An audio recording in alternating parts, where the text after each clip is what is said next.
Donc comme je l'ai dit tout à l'heure, le but de ces cours sur la fin des temps, c'est pas de vous raconter des histoires. On n'a plus 5 ans. Donc l'objectif, ce ne sera pas de décrire dans le détail ce qui va se passer à la fin des temps concernant la grande guerre qui s'annonce. L'objectif, c'est que vous puissiez extraire des sagesses à même de vous orienter, de vous positionner par rapport à ces mouvements de masse. Un mouvement de masse peut annuler les croyances ou les mouvements individuels. Une vague, c'est comme une vague, c'est comme un tsunami qui emporte tout le monde. Alors pour éviter que cette vague-là vous emmène dans un mur qui peut être fatal, essayez de comprendre ce qui est en train de se dérouler sur Terre, à l'heure d'aujourd'hui, pour adopter la posture la plus sage. C'est le but de ces cours sur l'eschatologie, la fin des temps. En introduction, notre prophète alayhi salatu wassalam a dit « La taqumu sa'a hatta yamurra الرجل بقبر رجل ويقول يا ليتني مكانه » L'heure n'aura pas lieu tant qu'un homme ne passe en face d'une tombe et qu'il ne dise « Malheur à moi si seulement je pouvais être à sa place » tellement ils vivront une époque difficile. L'heure n'aura pas lieu tant que l'homme ne passe devant une tombe et ne souhaite être à la place de celui qui est mort. Tellement, à cette époque-là, les gens vivront une époque difficile. Dans une autre tradition, les gens vont souhaiter la venue d'Antéchrist, tellement ils vivront une époque difficile. Et on a remarqué que le climat en France s'est énormément détérioré ces dernières années. Je dirais depuis 2015. Les 5 dernières années ont été vraiment signe d'une détérioration du climat pour les musulmans en France et même partout dans le monde. Mais c'est vrai qu'en France particulièrement, on a à l'heure d'aujourd'hui un gouvernement très hostile, au point où tous les prédicateurs du monde parlent de notre président. Donc, on vit dans une terre hostile à l'islam. Même l'une des plus hostiles à l'islam. Pourquoi? On va essayer de comprendre pourquoi. Pour cela, je vais introduire le sujet avec une anecdote, comme à mon habitude, et en essayant d'extraire une sagesse de cette anecdote-là qui nous permettra de comprendre le climat nauséabond et angoissant que nous traversons. C'est l'anecdote d'un converti qui m'appelle vendredi et qui me fait part d'un mal-être qu'il a affecté jeudi soir. Donc, vous êtes au courant qu'il y a eu la décapitation qui a eu lieu jeudi soir, dans les alentours de 17 h. Et il me dit, vers 20 h, 21 h, jeudi, j'ai senti une douleur dans mon dos, j'étais pas bien, je voulais me faire violence. Il souffrait énormément. Et c'est un converti. Et il a fait le rapprochement entre sa mère et son mal-être. Bon, c'est quelqu'un qui s'est un peu initié à la thérapie musulmane et qui sait qu'il y a des rapports, en tout cas au niveau de la santé, quand il y a des relations entre les gens. Le regard d'une personne peut déteindre sur vous, surtout si c'est un regard angoissant, ou même un regard de séduction. Tiens, je vais aller dans l'analyse de la séduction qui peut être satanique. Quand vous avez, il y a un type de séduction, je fais un petit hors-sujet, mais ça peut être utile en tout cas. Quand vous avez une personne qui se sait en confiance dans l'emprise qu'elle peut avoir sur le regard d'un homme, par le corps qu'elle peut avoir, elle peut, à travers l'image qu'elle a de son propre corps, envoyer quelque chose vers un homme pour que cet homme-là la regarde avec convoitise. Dans le subconscient, est-ce qu'elle est consciente de ça ou pas? En tout cas, elle est consciente qu'un homme peut être fragile vis-à-vis du regard porté en sa direction. Elle peut le sentir, comme si elle avait des regards derrière la tête. Mais la base l'élément déclencheur, c'est le regard qu'elle se porte elle-même. Le regard qu'elle se porte elle-même, c'est comme si elle avait une confiance en son propre corps et en faisant de ce corps un pouvoir d'emprise sur un homme à distance. Cette image qu'elle a de elle-même et cette image qu'elle aura de ceux qui peuvent potentiellement la regarder génère une connexion entre elle et les autres, une connexion satanique bien sûr, d'un démon qui va se déplacer pour pousser l'homme à la regarder avec un regard de convoitise. Pour expliquer pourquoi certaines personnes attirent plus un regard malsain que d'autres. Bon, ce n'est pas une règle qui se vérifie tout le temps, mais ça peut nous permettre de comprendre que le propre regard qu'on peut avoir de soi à travers quelqu'un d'autre peut déteindre sur les autres. Ce n'est pas le sujet. Le sujet, c'est quel est le rapport entre cette mère qui n'est pas convertie à l'islam et son fils converti à l'islam, qui a subi des douleurs dans son corps suite au journal télévisé de 20 heures. Il a fait un rapprochement entre le journal télévisé et l'angoisse que sa mère pouvait avoir et la connexion qu'elle a avec lui. Ensuite, elle lui a écrit un mail qui a confirmé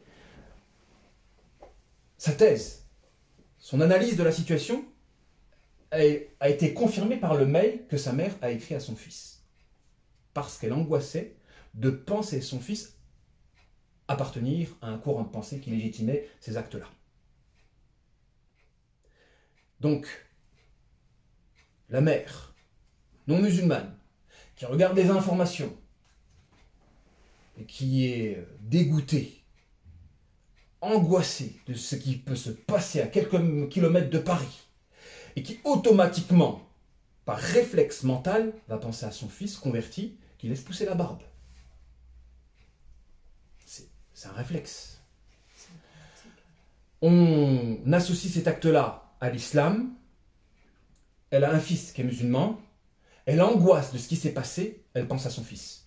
Elle absorbe la négativité de ce qu'elle a vu à la télévision. Et comme elle pense à son fils, elle renvoie tout vers lui. Et ça se traduit par des douleurs physiques. Dans ce phénomène-là, vous pouvez comprendre pourquoi nous traversons une époque angoissante. Parce qu'on peut élargir cet exemple à nous, musulmans. Nous sommes des musulmans. Et à chaque fois qu'un non-musulman verra à la télévision un acte terroriste qui va être amplifié, le réflexe automatique, le réflexe mental qu'aura un non-musulman, c'est de penser à nous.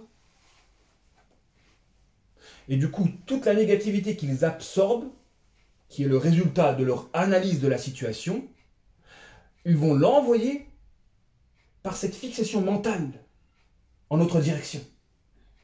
Et c'est pourquoi, parfois, il y a des environnements qui sont lourds. C'est lourd. Parce qu'il y a plein de non-musulmans qui, ayant vu ce qu'ils ont vu à la télévision, vont penser à nous quand ils nous verront, parce qu'on va leur faire rappeler ces choses angoissantes qu'ils ont vues. Et on peut donc traverser un climat pesant, angoissant, nauséabond. Et plus il y a des attentats, plus le climat va s'accentuer dans son caractère angoissant, étant donné que ça va amplifier l'angoisse de ces gens-là qui ne supporteront plus de vivre à côté de certains musulmans. Donc on traverse une époque difficile. Et la difficulté de cette époque-là est liée justement à ce jeu mental entre des gens qui analysent une situation et qui angoissent et qui, par un réflexe mental, nous rend plus ou moins responsables de cette situation angoissante, par réflexe mental. Forcément, nous sommes, à travers notre islamité, ou l'apparence qui fait rappeler l'islam, notre apparence qui fait rappeler l'islam, des éléments à même de faire rappeler les choses angoissantes à ces personnes qui ne sont pas musulmanes. C'est un peu le processus à l'origine de toutes les toxicités. C'est un peu le processus à l'origine de toutes les toxicités. Quand on prend un bouc émissaire à notre malheur. C'est un peu ça en fait ce qui se passe. dans cet exemple-là, dans cette anecdote-là, c'est ça ce qui se passe. C'est qu'il y a un mal-être et il me faut un exutoire. Et cet exutoire-là, quand c'est un bouc émissaire, quand c'est quelqu'un d'innocent, je génère de la toxicité. Je génère de la toxicité. La majorité des gens, ils sont dans ce processus-là. Je ne suis pas bien, je souffre, il me faut un bouc émissaire. Il me faut un bouc émissaire. La laideur humaine, là vous avez l'illustration de ce que c'est que la laideur humaine. Vous allez être des personnes élevées spirituellement quand vous parviendrez à ne plus jamais prendre une personne comme bouc émissaire de vos propres souffrances. Quelles que soient vos souffrances. Là vous rentrez véritablement dans le digne. Vous avez des musulmans dans l'apparence qui ne vérifient pas ce critère-là, à savoir ne pas prendre un innocent comme bouc émissaire de ton propre malheur. Alors imaginez la mère avec ses propres enfants, quand elle prend ses propres enfants comme bouc émissaire de son propre malheur. Si, des conséquences d'une séparation, elle voit derrière le regard de ses enfants le visage du père.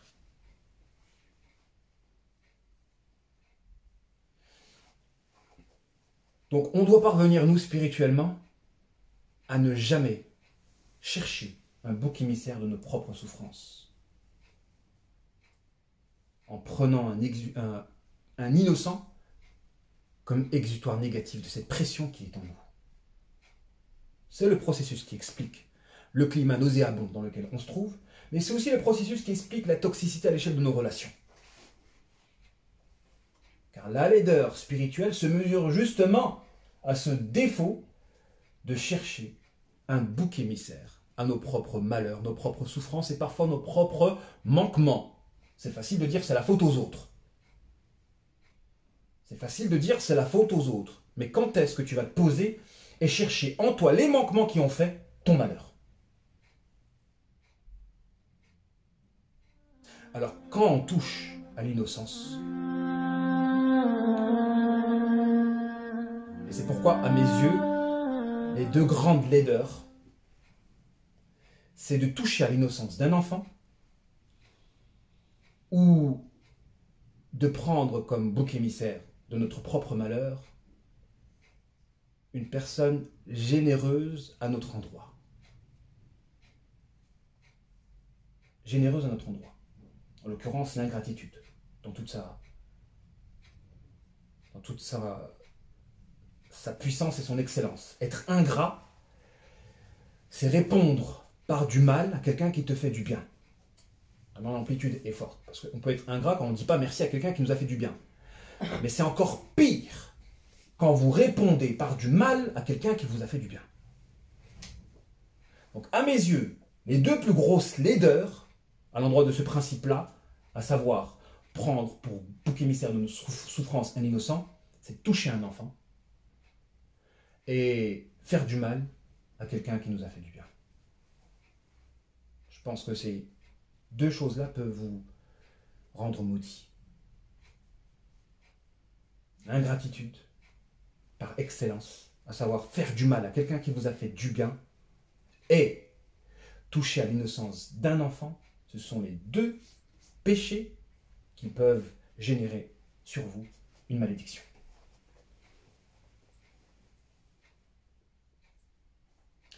Donc les médias ont une grande part de responsabilité dans ce qui se passe.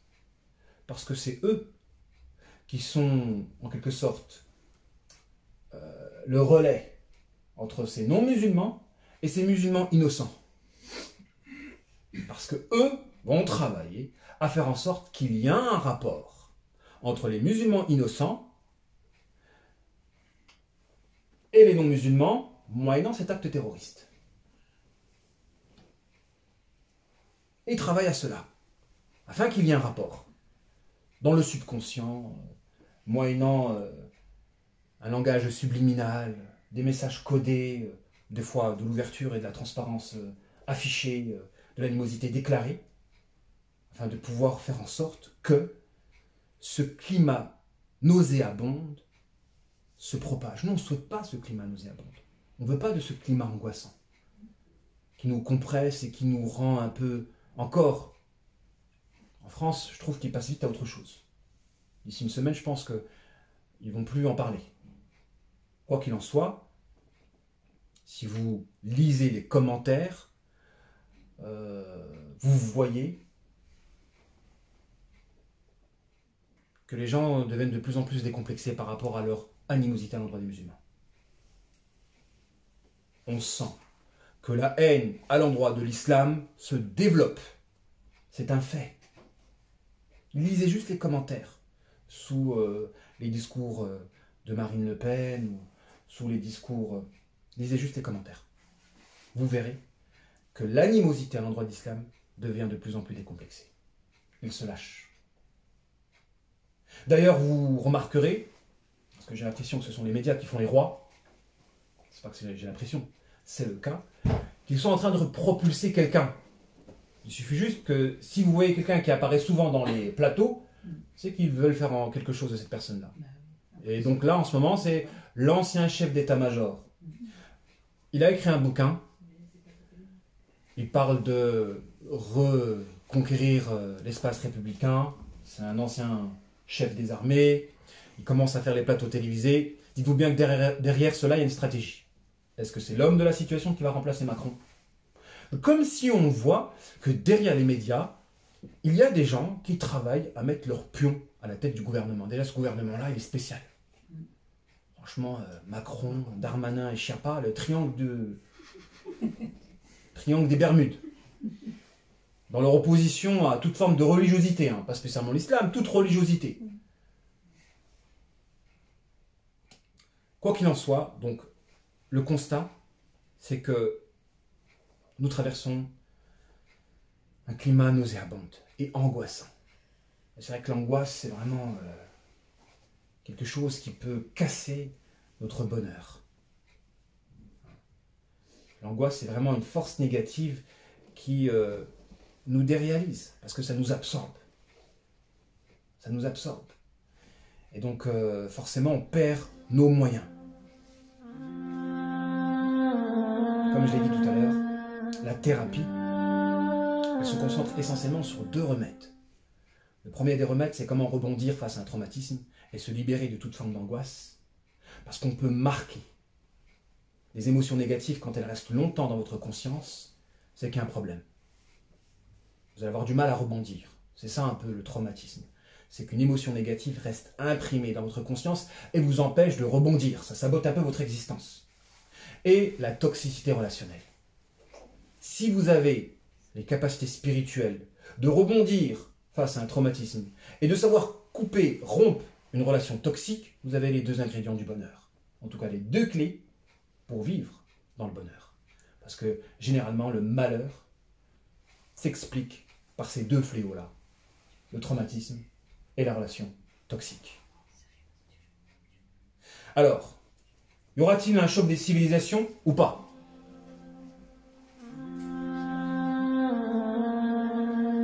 Donc vous connaissez tous la thèse d'un universitaire américain, Samuel Huntington, qui a mis en évidence le fait qu'il y aura un choc des civilisations opposant l'Occident à l'islam. Quelle doit être notre croyance à l'égard de ce choc des civilisations-là? Vous avez des musulmans, des penseurs, des intellectuels qui ont travaillé à déconstruire cette thèse-là. Et vous en avez d'autres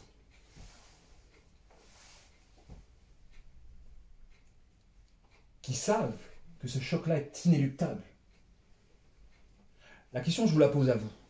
Est-ce que vous pensez que ce choc des civilisations est inéluctable ou on doit lutter pour le déconstruire?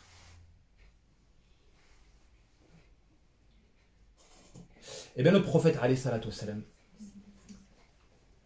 nous a donné la réponse. Déjà, par l'éloge de l'Occident. Et oui, notre prophète, alayhi salatu wassalam, a fait l'éloge de l'Occident lorsqu'il a dit La taqumu as-sa'a ou taqumu as-sa'a wa rum aktharu an-nas. L'heure aura lieu quand les Romains seront les plus nombreux sur terre.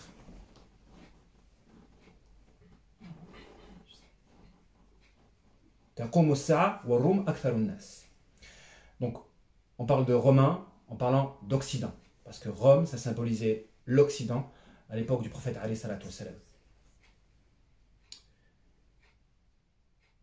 Et qui dit grand nombre dit prospérité.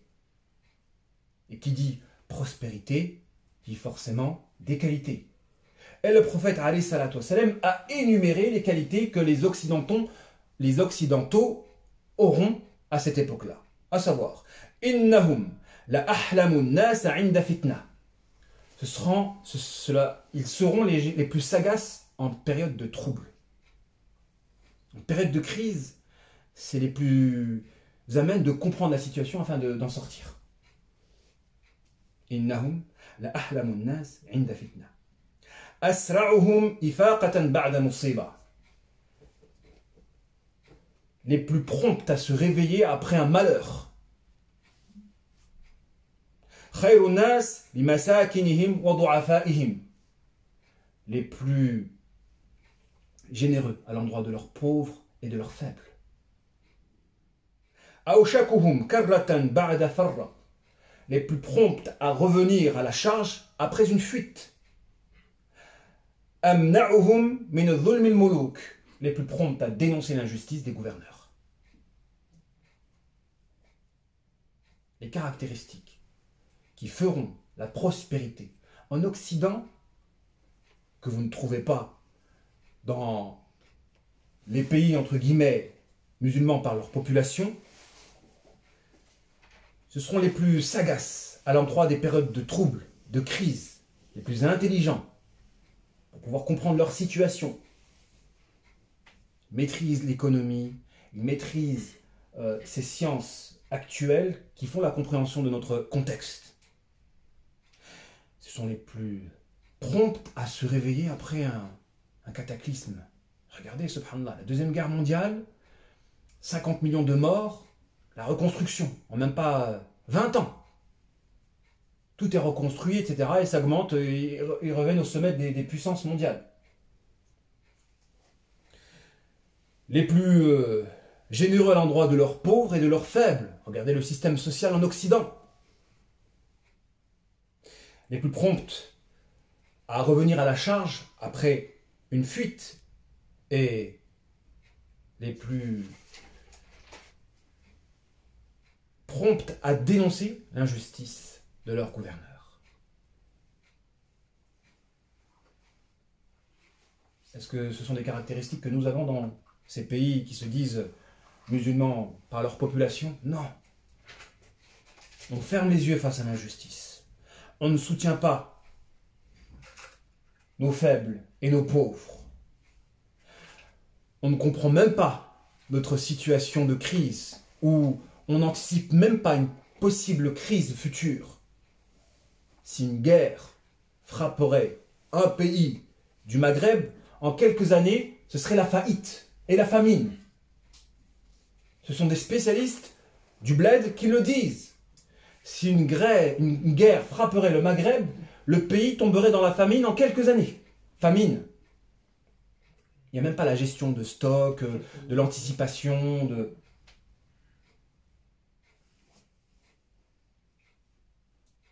Donc le prophète alayhi salatu wassalam a mis en évidence certaines qualités que les Occidentaux auront à la fin des temps. Et qui dit prospérité, dit développement de la population. Il y a un rapport. Quand vous avez un pays où il y a beaucoup d'habitants, c'est que le pays généralement a une histoire prospère. Regardez, en Égypte, il y a 100 millions d'habitants. La Turquie, il y a 80 millions d'habitants. L'Algérie, juste après l'indépendance, ils étaient 9 millions. Ils sont à l'heure d'aujourd'hui à 50 millions. Pourquoi? Ils ont rempli les espaces laissés vacants par le départ des Français. Il y avait plein d'infrastructures. Et ces infrastructures-là, il faut les occuper. Donc, il y a une ouverture à la prospérité qui va faire le développement d'un État. La prospérité génère le développement d'une population.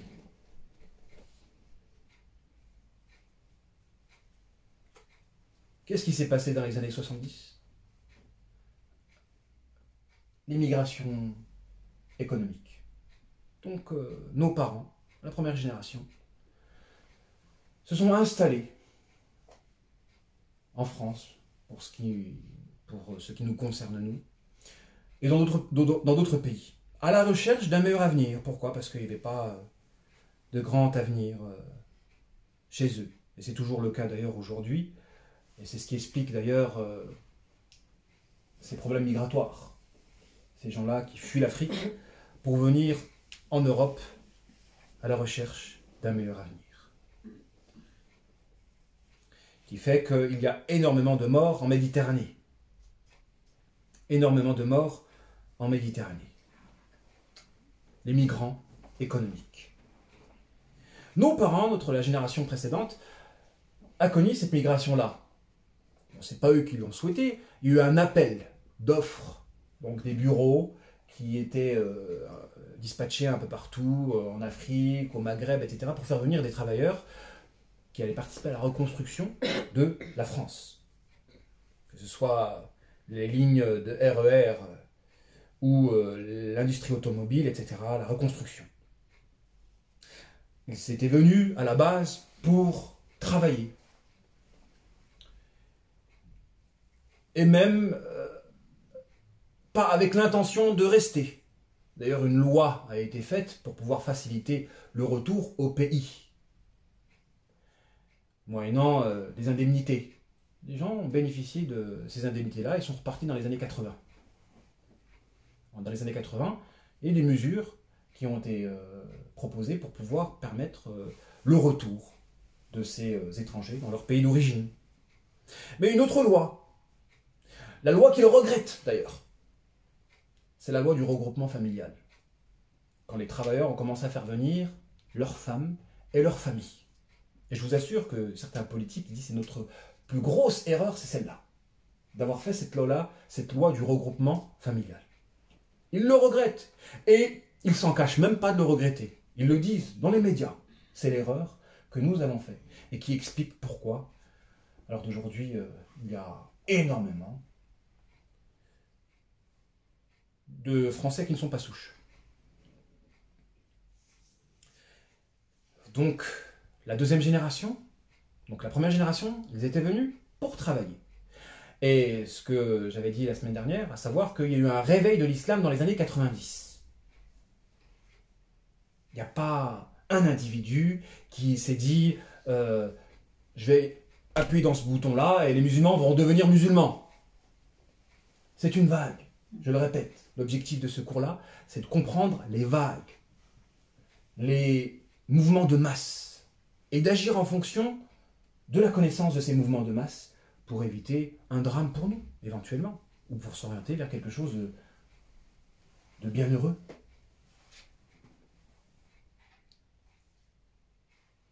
L'islam s'est réveillé dans les années 90. Et il y a eu de plus en plus de musulmans, de mosquées, d'extériorisation de leur islamité. Des barbes, des djellabas, des hijabs, des mosquées, des associations musulmanes. Un boom. Ça a fait effet exponentiel. Donc automatiquement, le réflexe du non-musulman, c'est de se penser envahi. Il va se penser envahi. Il va avoir peur. Peut-être être angoissé par cette expression que dépose sur la table notre cher Zemmour, le grand remplacement. Le grand remplacement. C'est quoi le grand remplacement? C'est que la France, avec son histoire, elle aura plus des blonds aux yeux bleus à la tête, mais elle aura...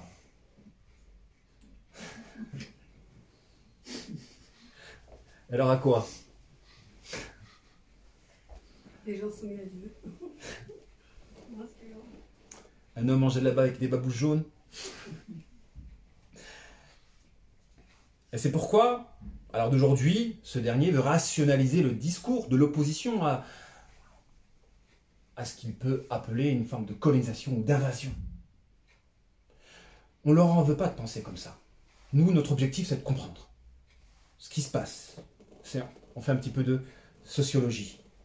Donc, à partir du moment où les musulmans se réveillent, pas de leur propre chef à eux, c'est des conséquences d'un effet de masse. C'est un mouvement de masse qui a fait en sorte que les musulmans se sont tous réveillés. Enfin, tous. C'est un grand mot. En tout cas, une grande partie d'entre eux se sont réveillés. Et l'islam s'est développé de manière exponentielle. Du coup, ça a réveillé ce qui existait en puissance déjà chez les non-musulmans. À savoir, une hostilité à l'endroit de l'islam. Nous sommes une épreuve pour eux. Wallahi, nous sommes une épreuve pour eux. Dans le sens où, plus nous devenons musulmans, plus nous allons nourrir en eux leur hostilité vis-à-vis de l'islam. Comprenez bien ce principe-là. Plus nous devenons musulmans, plus nous allons nourrir en eux leur hostilité à l'endroit de l'islam.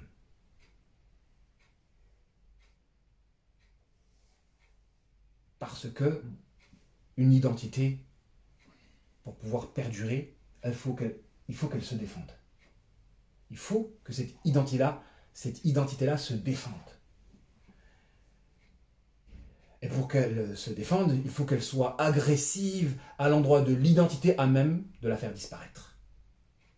Si le développement de l'identité musulmane s'opère convenablement, ce développement va se réaliser au détriment des identités qui peuvent être rivales. Il y a des intellectuels qui ont travaillé à émettre la thèse qu'on pouvait être pleinement musulman et pleinement français. Ce n'est pas un discours qui peut plaire en tout cas. Est-ce qu'on peut être pleinement musulman et pleinement français? Il y a des intellectuels qui ont travaillé à faire valoir cette thèse-là. Et vous avez de l'autre côté, donc les partisans, parce que comme je l'ai dit la semaine dernière, le terme république est devenu très redondant. Et d'ailleurs, j'ai l'impression qu'il y a un rapport de proportion entre le réveil de l'islam et la ressurgence de ces expressions. Laïcité, république. Comme si il n'était républicain ou laïque que pour faire disparaître l'islam. Du coup, s'il y a un rapport de proportion entre notre islamité et leur animosité, quelle attitude devons-nous adopter? S'il y a un rapport de proportion, vous voulez qu'ils nous haïssent davantage? Dans le cas où il y a un rapport de proportion entre notre islamité, d'apparence, je précise, et leur animosité, alors il y a des musulmans qui pensent que, étant dans un pays démocratique, on peut s'appuyer sur les valeurs républicaines pour faire avancer l'islam. À savoir la liberté, l'égalité des droits. Ça marche quand on a en face de nous des gens qui sont sincères. Qui fait que vous pouvez avoir un président noir pour les États-Unis. Mais qui vous dit qu'il n'y a pas une stratégie derrière pour développer du racisme? Juste après, Trump au pouvoir. Il y a des gens qui connaissent la psychologie humaine. Et même s'ils travaillent à faire valoir le droit de certaines minorités, parfois c'est pour accentuer une animosité qui existe enfouie dans la poitrine des gens. Vous avez des gens stratégiques qui peuvent mettre en avant un président de couleur aux États-Unis pour que derrière lui se développe une forme de racisme. Décomplexé.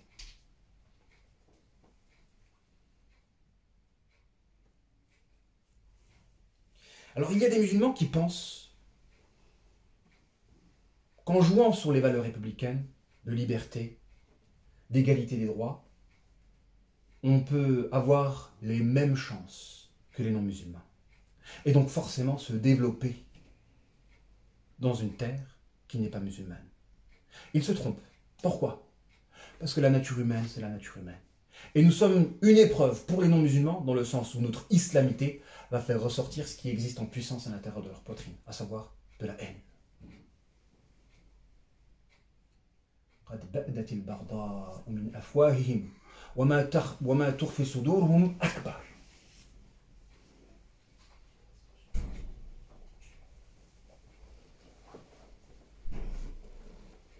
Et la haine s'est manifestée dans leur bouche, et ce qui existe dans leur cœur est encore pire. En réalité, et l'histoire se répète, je pense, c'est que mon avis, Inch'Allah, je vous donnerai la parole juste après,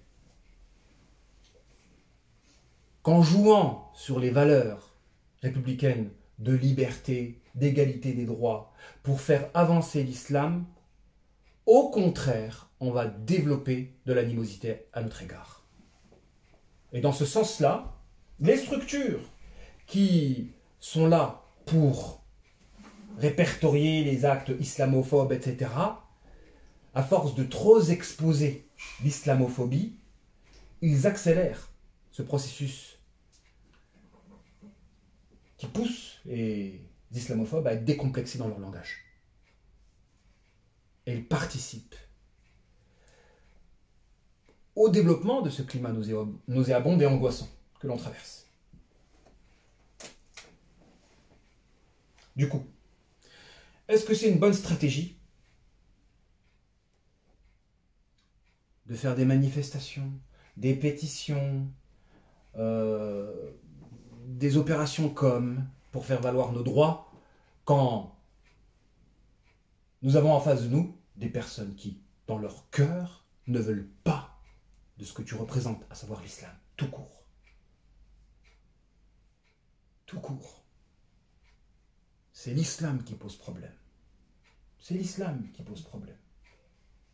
Quand on a en face de nous des personnes qui luttent contre l'islam, c'est grave d'en arriver à une époque où ce sont des non-musulmans qui comprennent la situation mieux que nous. Des sociologues qu'ils peuvent interviewer, etc., qui vont comprendre la situation mieux que nous. On n'a même pas les arguments pour nous défendre. Quand on a des sociologues qui ne sont pas musulmans, qui auront compris la manigance. À la base, eux, ils ont un problème avec l'islam. Je ne dis pas tout le monde.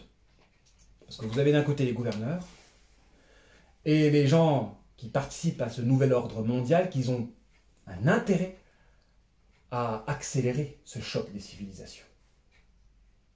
Il y a des gens qui travaillent à ce que l'Occident soit en conflit avec le monde islamique. Et pourquoi ce conflit est le plus visible en France? Parce qu'il y a énormément de conversions. C'est l'un des pays où il y a le plus de conversions dans le monde. Donc forcément, l'animosité sera proportionnelle en conséquence. C'est une analyse sociologique. Plus il y a des musulmans qui extériorisent leur islamité, plus cela va développer cette haine qui existe en puissance dans la poitrine de ces non-musulmans-là. À la base, ils l'étaient déjà. Mais les circonstances n'ont pas fait ressortir ce qui existait en puissance à l'intérieur de eux. Le destin, c'est ça. Vous avez des gens qui sont égarés, en puissance, mais ils n'ont pas le gourou qui va légitimer leur égarement. Alors d'aujourd'hui, il y a plein de gourous, il y a plein de thèses. Oh, t'es coraniste, t'es machin, t'es machin, t'es machin. À l'époque, peut-être que tu étais déjà égaré, mais comme tu n'avais pas l'élément qui permet de justifier ton égarement, cet égarement-là est resté enfoui à l'intérieur de toi.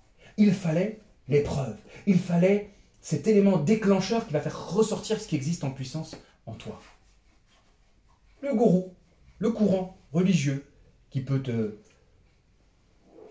pousser à te sentir bien, à t'assumer dans ta négativité qui était enfouie et qui n'existait pas à l'époque. Ça ne veut pas dire qu'à l'époque ils étaient bien guidés. Et Allah connaît le contenu des poitrines. Donc il y a des gens qui étaient déjà égarés en puissance à l'époque où ils n'étaient pas égarés dans la forme, en acte. C'est à l'apparition d'un certain contexte que cet égarement en puissance est passé à l'acte.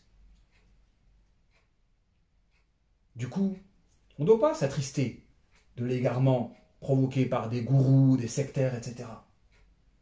Ils n'ont fait que faire ressortir ce qui existait déjà en puissance dans le cœur de certaines personnes.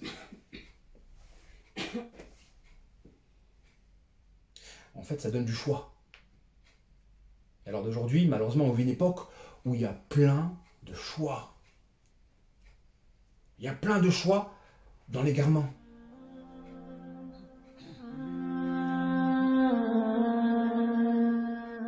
Il me revient à l'esprit une question qui a été posée par un frère. D'ailleurs, il faut que j'écrive une lettre pour pouvoir répondre à sa question.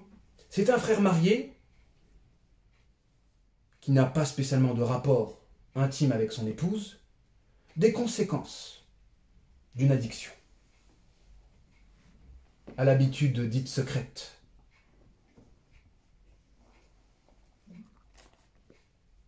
Il expose donc son problème de couple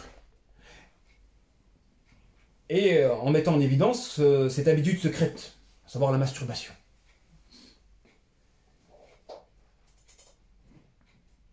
Et subhanallah, je m'arrête et je me dis, subhanallah, où en sommes-nous arrivés? Où est passée la virilité, la force? Vous pensez qu'Allah subhanahu wa ta'ala va donner le secours aux musulmans avec des hommes qui se masturbent et qui regardent de la pornographie? Jamais de la vie. Jamais de la vie. Au point où, même étant marié, il y a un problème là. Alors d'aujourd'hui, franchement, les démons, ils se frottent la main. Ils se frottent les mains, les démons. Ils ont une emprise telle sur les hommes qu'ils n'ont pas besoin de faire grand effort pour pouvoir les égarer de nos jours. Et c'est vrai que c'est un péché qui n'existait pas à l'époque des salafs.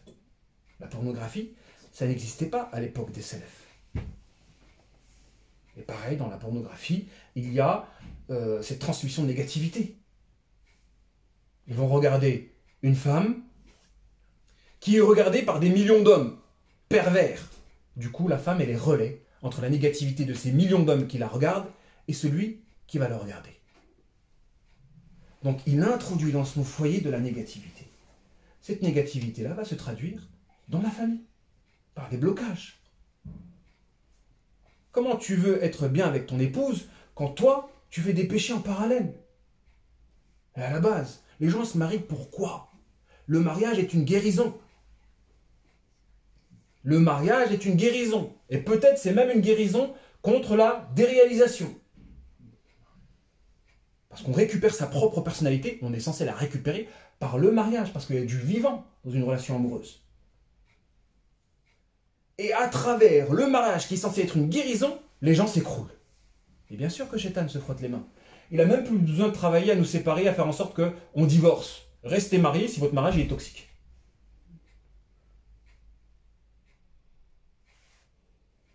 Il a tellement fait du travail, et d'ailleurs c'est un sujet de débat, qu'il a mis sur le bas-côté du mariage beaucoup de catégories. La personne qui a un défaut physique, la personne qui est divorcée, avec des enfants, la personne qui est âgée. Qu'est-ce qu'on fait de ces personnes-là?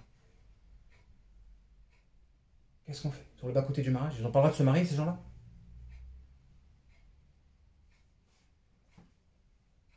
C'est un constat. On le remarque. C'est les statistiques qui parlent. Le mariage est un remède.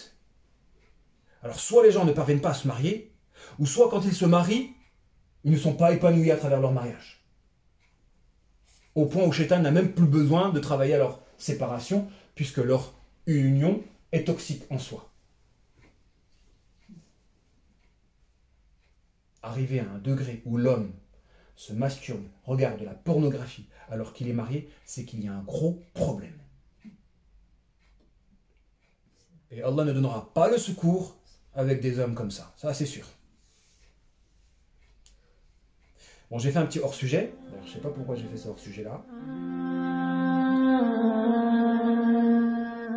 Quoi qu'il en soit, l'attitude que le musulman doit avoir quand il sait qu'à travers son islamité, il va développer de l'animosité, c'est qu'il ne provoque pas. Il ne cherche pas à s'exposer quand cette exposition va développer de l'animosité à son égard. En fait, il ne faut pas être naïf. Et c'est pourquoi j'ai envie de mettre en évidence cette dévotion républicaine. C'est quoi la dévotion républicaine? Ce sont ces musulmans-là qui pensent, qui ont une bonne opinion des ennemis d'islam. En fait, il y a des ennemis d'islam. Que vous le vouliez ou pas, ces ennemis d'islam, leur animosité, elle ne bougera pas. C'est une animosité intrinsèque. Et vous avez des musulmans qui croient en eux et qui les pensent bons et qui vont extérioriser, j'appelle ça une dévotion républicaine. Ils vont pleurer dans un minbar en disant non, on est des gentils, on est des gentils. Ils vont pleurer pour récolter de la pitié, de la mesquinerie. Et Allah subhanahu wa ta'ala, vis-à-vis de ce type d'individus-là, les complexés, les musulmans qui sont complexés et dont leur islamité dépend du regard d'un occidental à leur égard. Soit toi-même, cultive ta fierté.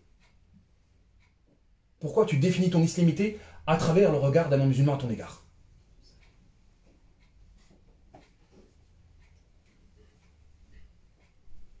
Et vous allez les trouver dans les médias pleurnichés.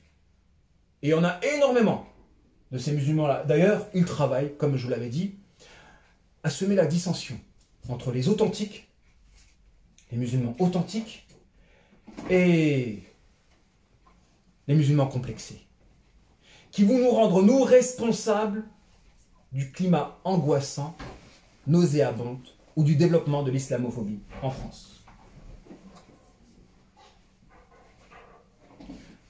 Ces musulmans complexés, ce sont les musulmans qui définissent leur islam à travers le regard de l'occidental. Le regard de l'occidental. Et qui, plus il a une pratique qui ne heurte pas leur sensibilité, plus cette pratique est bonne à ses yeux.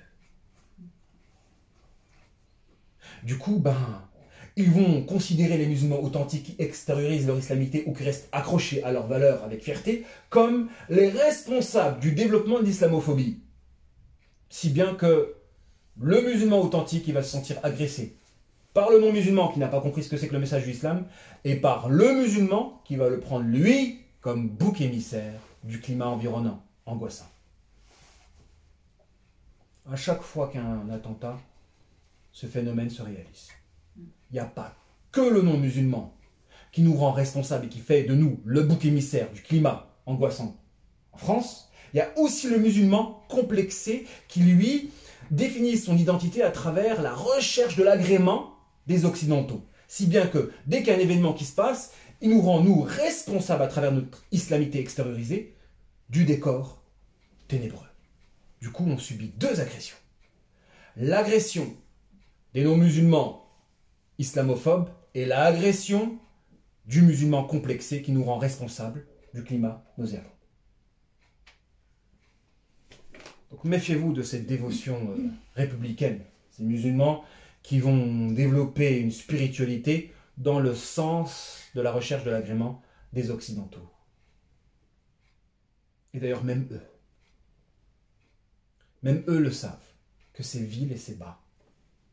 Quelqu'un qui se rabaisse, comme ce qui s'était passé à l'époque de Genghis Khan. Quand il a dit « Tuez vos frères et on vous donnera la royauté ». Ils ont tué leurs frères, et dès qu'ils sont arrivés, les Tatars et les Mongols, la première chose qu'ils ont fait, déposer tous vos armes et les ont tués. Comment peut être en sécurité un peuple qui est prêt à trahir leurs propres frères pour des inconnus? Il les a tués en premier. Allah, il met dans le cœur de celui vis-à-vis duquel vous vous rabaissez du mépris à votre égard. Allah y mettra toujours dans le cœur de celui pour lequel vous vous êtes rabaissé en ayant renié une partie de vos frères du mépris à votre égard. Et c'est arrivé, même à l'époque de la guerre, où vous avez des Français qui ont maltraité les harkis quand ils sont venus en France. Ils les ont mis dans des camps, derrière des grilles, etc. Pourquoi? Parce que ils les ont aidés dans leur lutte contre leurs concitoyens, leurs frères. Et dès qu'ils sont venus en France, ils ont été abandonnés parce que les Français ne sont pas naïfs. C'est pourquoi il existe une règle. La règle veut que si vous êtes rabaissé à trahir votre propre frère pour un dominant, sachez que le dominant, il va vous mépriser. C'est une règle. Du coup, la dévotion républicaine est une arnaque. Parce que, à cause de elle, tu recherches l'agrément de personnes qui vont te mépriser. La récompense de ta dévotion, c'est du mépris. T'es perdant. Qu'est-ce que les textes disent? Les médias ne sont pas en notre faveur. Les médias ont une grande part de responsabilité dans ce qui se passe. Puisque c'est les médias qui font le relais entre l'angoisse du non-musulman quand il voit la scène et nous. Si bien qu'on peut subir les effets de ces ondes négatives. Ils parlent d'islam sur les plateaux et jamais de véritables représentants de la communauté musulmane, ou très rarement. Ils parlent d'islam, subhanallah. Plein de non-musulmans ils parlent d'islam. On n'existe pas en fait. Une communauté de personnes assistées, on n'a plus de tête, on ne pense plus, nous n'existons plus. Toujours ils passent à notre place. Ils parlent à notre place. Et ils sont stratèges, hein. Franchement, j'avais regardé un extrait où Elisabeth Lévy, elle parle, et il y avait le maire de Trappes. Donc le maire de Trappes qui est arabe, je pense, c'est un arabe, le maire de Trappes. Et la première question, c'est est-ce que vous pensez qu'il y a des difficultés dans une ville où 70% de la population est d'origine étrangère? Il commence la question comme ça. Donc si le maire répond dans le sens de la question, c'est comme s'il s'incluait dans le piège, il tombait dans le piège. À savoir, oui, c'est vrai, 70% de la population est d'origine étrangère, c'est pour ça que je suis le maire de cette ville-là. Donc nous sommes en train d'envahir la France. La question, elle est piège. Il pose la question en disant comment ça se passe dans une ville où 70% de la population est d'origine étrangère. Et indirectement, le citoyen français de souche qui voit l'émission va dire attends, j'ai en face de moi la tête d'un arabe. Et il parle de 70% de la population est d'origine étrangère. Donc c'est l'invasion. Et en gros, on donne la parole à quelqu'un qui a réussi à prendre le pouvoir en France. Alors, la première chose qu'il fait, déjà, les statistiques ethniques sont interdites. Et je ne sais pas d'où vous venez avec ce chiffre-là. Il a remis à sa place. Il s'est bien exprimé. Il l'a remis vraiment à sa place parce que la question, elle était piège. Si il aurait répondu dans le sens de la question, il aurait confirmé l'image négative que se fait le raciste lambda. À savoir qu'on est en train de se faire envahir et que le grand remplacement est une réalité. Oui, la question piège du journaliste. Il faut casser directement à la base. Des fois, on peut nous tendre un piège par une question. Si on va dans le sens de cette question-là, on confirme des préjugés dans la conscience de tous ces non-musulmans qui sont plus ou moins islamophobes et qui vont regarder l'émission. Donc ces médias-là, franchement, ils ont une grande part de responsabilité dans ce choc des civilisations. Mais il existe une communication qui échappe à la force de ces médias-là. Parce que les médias, ils peuvent élire des rois, salir des communautés, générer des conflits. Ils peuvent. C'est une grande puissance. La puissance médiatique est immense sur la conscience et sur l'opinion. Mais il existe une communication qui leur échappe. J'appelle cette communication-là la communication par les événements. Les événements. Il peut y avoir des événements sur Terre qui sont tellement polarisants que les médias seront obligés de relayer à leur détriment. Comme les événements qui ont lieu actuellement au Moyen-Orient. C'est tellement polarisant que les médias sont obligés de relayer, et en relayant, ils enthousiasment. C'est un peu la technique qu'on peut faire lorsqu'on est boycotté par des grands distributeurs. Les grands distributeurs, que ce soit d'un film ou illustratif, de musique, s'ils veulent boycotter un chanteur, ils ne l'exposent pas, ils ne diffusent pas. C'est classique. Mais si le chanteur parvient en parallèle de ses voies de diffusion à devenir très célèbre, donc ces canaux de diffusion seront obligés de le diffuser, sinon eux-mêmes, ils se mettent des obstacles. Ils se freinent eux-mêmes. Ils sont perdants. Quand, à titre illustratif, Diams s'est converti à l'islam, on a cherché à la boycotter, à la faire disparaître. Mais elle était tellement célèbre qu'à la sortie de son album, les radios étaient obligées de la diffuser, sinon ils allaient passer à côté de quelque chose qui attire de l'audimat. Donc c'est la communication par une voie parallèle, c'est-à-dire par la popularité. Quand on se développe par les voies qui ne sont pas classiques de diffusion, les grands diffuseurs seront obligés de nous diffuser. Et il y a des événements polarisants sur Terre. Il faut miser sur ces événements-là pour contrebalancer la force de ces médias qui veulent étouffer l'islam. On ne possède pas les médias. Et les médias, ça élit des présidents, ça peut créer des guerres, ça peut générer des discriminations à l'endroit de certaines communautés, une stigmatisation. Et comme on ne les possède pas, on se sent comme impuissant. Eh bien, il y aura des événements. Et ces événements-là, à la fin des temps, vont être tellement polarisants que même les médias vont se soumettre. Il faut en prendre conscience et se préparer par rapport. Donc le but de ce cours-là, c'est de prendre conscience de ces effets de masse et d'adopter les bonnes postures. Il y a un conflit au Moyen-Orient, je ne vous l'apprends pas. Extrêmement polarisant, pouvant déboucher sur une troisième guerre mondiale. C'est le conflit qui a lieu actuellement en Syrie. Parce que les forces en présence, c'est quoi? D'un côté, la Russie et les chiites. L'Iran, les Irakiens, les chiites afghans et les chiites libanais. L'axe chiite et russe. De l'autre côté, vous avez éventuellement les occidentaux. Américains, français, anglais, italiens. Et au milieu, vous avez ces musulmans et la Turquie qui a un jeu complexe. Un peu avec les Américains, un peu avec les Russes, une politique un peu complexe. Le prophète alayhi salatu wassalam a dit dans un hadith: Satusalihoun Rum, sulhan amina, wa tarzoun antum wa hum adouwan min waraikum. Vous allez établir un traité de paix avec les Occidentaux.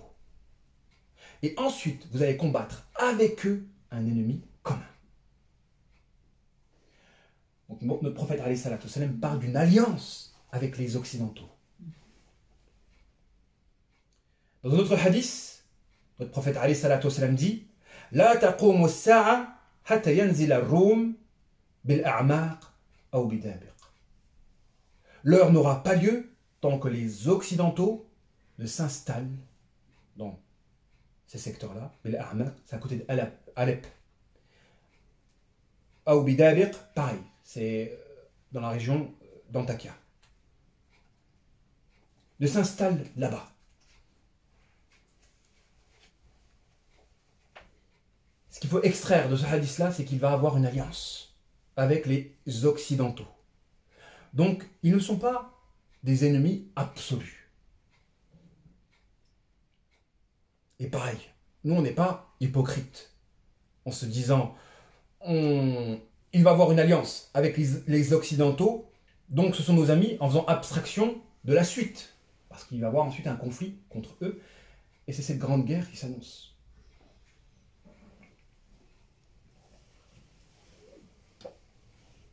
Dans tous les cas, notre prophète alayhi salatu wassalam dit qu'ils vont venir en masse dans ces régions d'Alep. Et ça, c'est une réalité. Et ce problème-là ne se posait même pas 10 ans en arrière. 10 ans en arrière, ça se posait même pas. Subhanallah, quand je lisais les hadiths sur la sortie de l'imam Mahdi, je n'arrivais pas à les comprendre à l'époque. Quand il était dit qu'une armée va descendre du nord, elle sera tout engloutie, et ce sera le premier signe de son arrivée. Du nord, donc du Shem, elle va descendre vers l'Arabie, elle va être engloutie. Quel contexte pouvait nous permettre de comprendre ce hadith? Et quand on lit ces hadiths-là, je reparle 10 ans ou 20 ans en arrière, on ne pouvait pas les comprendre. On ne pouvait pas comprendre ces hadiths. Parce que ça se passait bien, voilà, c'était plus ou moins cool là-bas en Syrie, il n'y avait pas de problème, etc. Regardez le contexte dans lequel on se trouve. Attention, dans une tradition, il est dit qu'entre la grande bataille, le Malhamatul Kubra, la prise de Constantinople et la venue de l'Antéchrist, il y a 7 mois. Il y a 7 mois. Ça va aller vite. Ça va aller très très vite. Entre la grande bataille. Là, mon objectif, c'est de vous parler de la grande bataille. Le prochain cours, j'ai parlé de l'imam Mahdi. Le prochain cours après l'Antéchrist et Isa alayhi salam. Parce que la complexité, c'est d'établir une chronologie entre tous les hadiths. À quel moment l'imam Mahdi apparaît? Est-ce qu'il va sortir au moment de la grande bataille ou après? Aucun texte n'est clair à ce sujet-là. Mais il est fort probable que c'est par lui que va revenir le califat authentique. Le califat authentique, sur la voie du prophète alayhi salatu wassalam. Donc c'est lui qui va réunir les musulmans d'une unité réelle. Ce n'est pas le cas à l'heure d'aujourd'hui, ils ne sont pas réunis.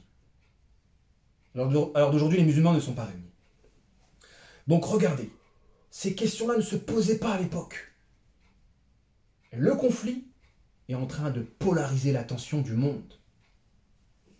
Le conflit qui se trouve au Moyen-Orient. Et qui oppose l'Occident avec cet axe Chine, Russie, Iran. Et les chiites à côté.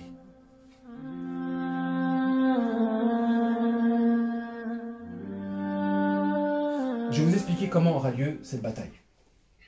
Donc, d'abord, il y aura une alliance entre nous et les Occidentaux. Ce qui veut dire que on peut s'allier avec des personnes qui ne sont pas musulmanes dans une lutte à même de faire valoir nos intérêts. Le prophète alayhi salatu wassalam s'est déjà allié avec des tribus juives. Il a déjà été trahi par ces tribus-là. Mais l'alliance est possible avec des gens qui ne sont pas musulmans. D'ailleurs, la suite du hadith dit Bayna yaday sa'a hudna takun baynakum wa bani asfar. Fayardirun. Vers la fin des temps, il y aura une trêve entre vous et les Bani al-Asfar. En l'occurrence, les Romains, les Occidentaux. Fayardirun, ils vont vous trahir. Ils vont rompre le pacte. Alors il y a 2 causes à la rupture de ce pacte-là. Ça, c'est après la victoire. Parce que d'abord, les musulmans vont s'unir avec les Occidentaux dans leur lutte contre un ennemi commun. Moi, j'aimais la thèse. J'aimais la thèse que cet ennemi commun, c'est l'axe russe, Chine, Iran. L'axe chiite. Parce qu'il est une tradition, historiquement, que pour qu'un peuple triomphe, il doit régler les litiges liés aux dissensions internes. D'abord, on réunit l'ethnie d'une unité totale, ensuite on peut débouler sur le reste du monde. C'est une tradition historique. Même à l'endroit des Tatars et des Mongols. Première chose qu'il a fait, Gengis Khan, c'est qu'il a réuni toutes les tribus. Dès qu'il a réalisé l'unité de sa propre ethnie, ils sont partis à la conquête du monde. Donc, est-ce que c'est ce que le prophète alayhi salatu wassalam a fait? Il a réuni toute la péninsule arabique, boum, après la conquête du monde. Donc on ne peut pas être triomphant tant qu'on ne règle pas le problème de l'islam à l'intérieur. Et on a des hypocrites à l'intérieur de l'islam, à savoir ces chiites qui n'ont pas spécialement accepté une domination arabe, qui ont cherché à travers la divergence doctrinale à se défaire de cette domination arabe. Donc il y a un peu d'hypocrisie en eux. Un peu beaucoup même. La première des causes à la grande bataille, c'est que un chrétien va lever la croix au moment de la victoire entre les musulmans et les occidentaux pour dire Ghalaba as-salib, Ghalaba as-salib, a triomphé la croix, a triomphé la croix. Et ce hadith-là, il témoigne que cette guerre-là est une guerre religieuse avant tout. En tout cas, ils vont venir pour des raisons politiques au début, mais intérieurement, c'est une guerre religieuse. Et c'est le cas. Les Américains, quand ils établissent des plans au Moyen-Orient, ils le font parfois à travers les doctrines des protestants, à savoir que pour que Jésus revienne, il faut que le grand Israël puisse naître. Donc, aider Israël, c'est en quelque sorte aider au retour de Jésus. Et c'est pourquoi les Américains ont une politique proche de la politique israélienne. Parce qu'il y a du religieux derrière. En tout cas, au début de ce conflit-là, le religieux ne sera pas exposé. Ce sera politique. Mais à la fin, on va revenir dans une rivalité religieuse. À savoir que cet homme-là va lever la croix en disant « La croix a triomphé ». Et un musulman qui va être heurté dans sa sensibilité va prendre la croix et la briser. Et c'est à ce moment-là que les Occidentaux vont rompre leur pacte et qu'ils vont lever une armée composée de 80 étendards et à chaque étendard 12 000 hommes, soit à peu près 1 million de combattants contre les musulmans.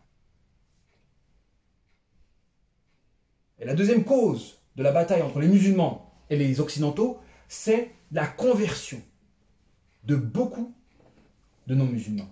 Parce que quand il va y avoir une bataille contre cet ennemi commun, beaucoup d'entre eux vont se convertir à l'islam. Beaucoup d'entre eux vont se convertir à l'islam et ils ne vont pas accepter ces conversions-là et ils vont demander à pouvoir se battre contre eux. Et les musulmans souches vont refuser en disant « on ne vous laissera pas toucher à nos frères ». Et c'est à ce moment-là que la grande bataille aura lieu. La fameuse troisième guerre mondiale, la bataille d'Armageddon, présent dans les textes bibliques. Al-Malhamatu al-Kubra. Alors si on veut concilier les deux causes, on pourrait dire que peut-être que c'est un converti aussi qui va casser la croix du non-musulman qui l'aura élevé en disant « la croix a triomphé ». Et des conséquences de ces gestes-là, les non-musulmans vont dire « laissez-nous combattre tous ces convertis ». Et là, les musulmans vont dire « non, on ne vous laissera pas les toucher ». Là, avec cette lecture-là, on peut concilier les deux hadiths, à savoir quelle est la cause du conflit entre les musulmans et les occidentaux.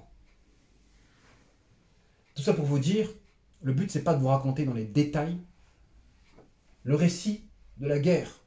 Vous avez des livres, vous avez des vidéos, le but c'est d'extraire des morales et des sagesses à même de bien vous orienter par rapport à ce qui se passe.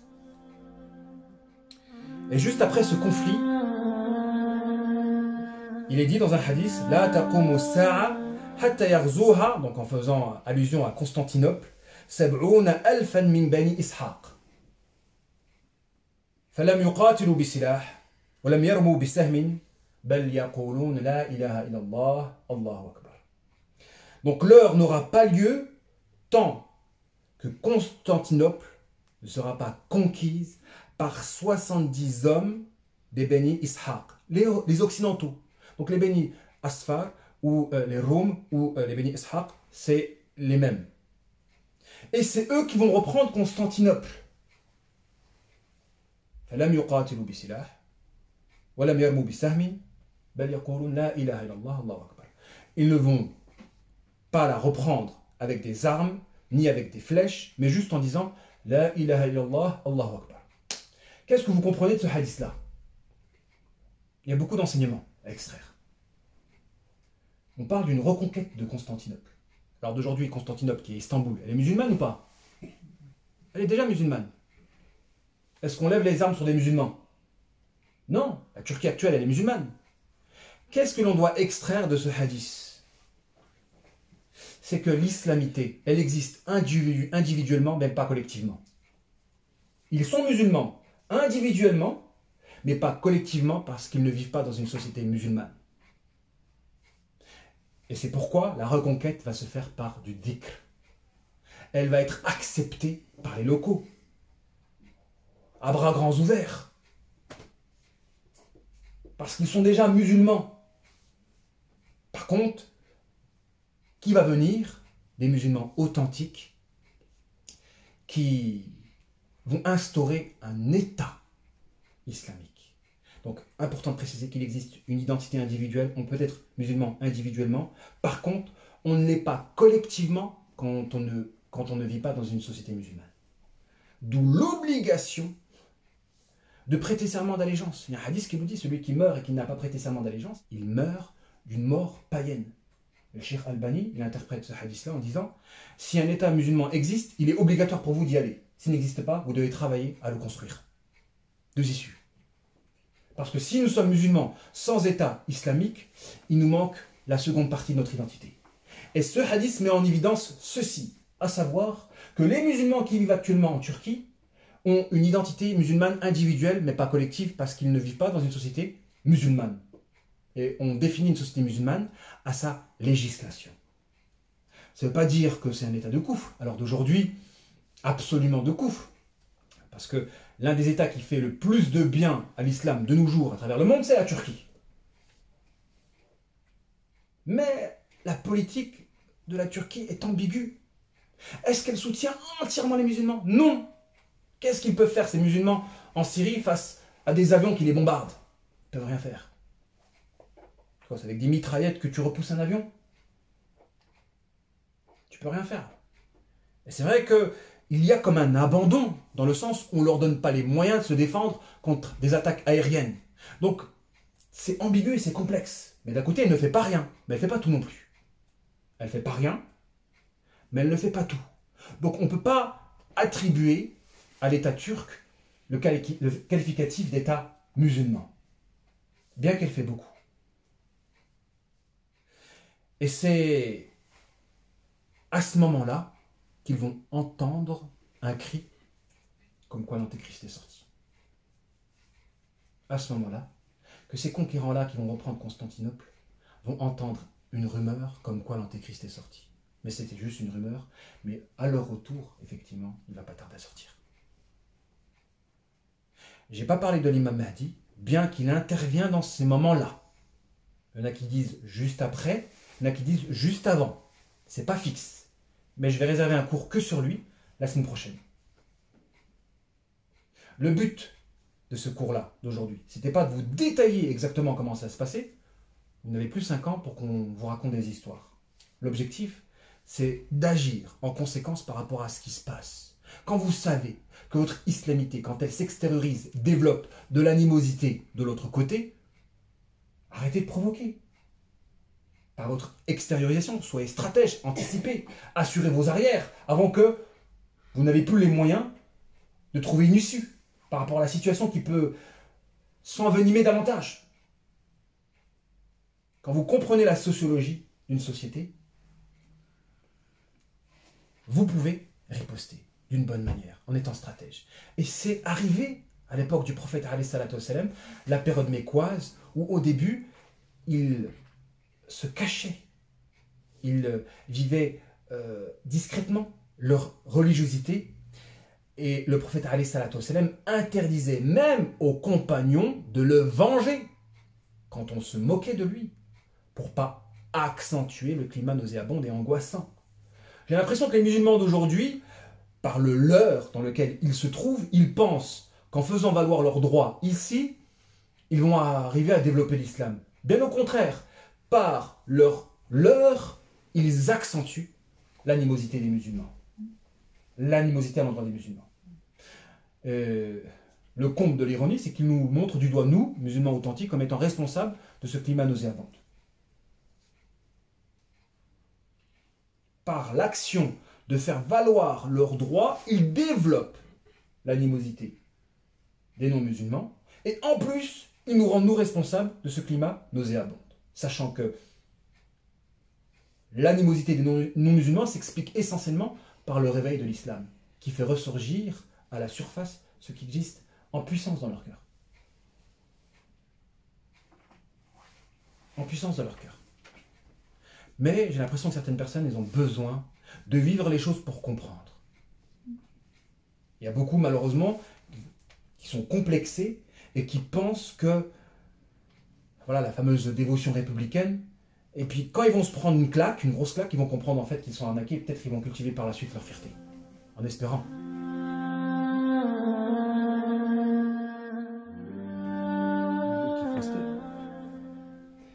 Bonne question. Alors,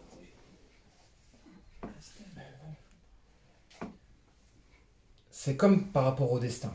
Quand tu as quelque chose qui est inéluctable, la mort, elle est inéluctable. Est-ce que tu te laisses mourir? Non.